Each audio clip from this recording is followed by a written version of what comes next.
Yeah.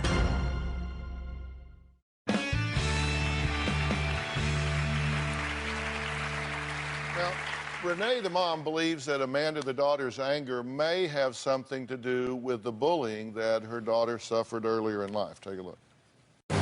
I mainly hate school because of the bullying. Amanda was called a slut. She was called a whore. If you're having issues with bullying again, you need to go talk to your counselor. I did. And what did she say? Nothing worked. Okay? There were some boys that I believed liked Amanda and wanted her attention, so they made up a rumor that she was giving on the bus after school. I think that the bullying that Amanda endured in school has a lot to do with how she treats us at home. She gets bullied at school, it hurts her feelings. I'm not in prison, I'm in hell. There's a difference. The bullying was just the worst possible thing. The fighting with Amanda started in school around the time that she was being bullied.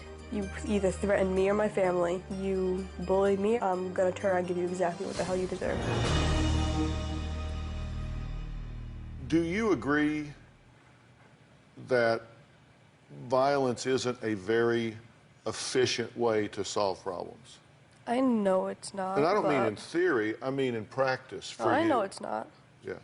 And would you agree that you kind of have a one-size-fits-all response, which is, I'll punch you out, I'll get up in your face, I'll whatever. And Yeah. would you agree that that one response isn't working? I know it's wrong, I know it's not working, but there's nothing else for me to do. You're doing what you know to do. Yeah. I don't expect you to just stand there and be a punching bag. You're doing what you know to do. Okay? Have you ever heard me say that the most powerful role model in any child's life is the same-sex parent? Yes. Have you grabbed her by the hair Yes. and dragged her out of a school dance? Yes, I did.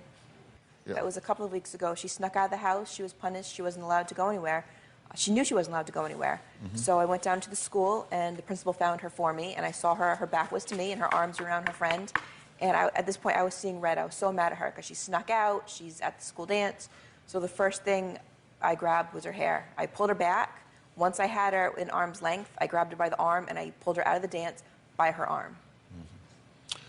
Well, that's a minute of my life I can't get back.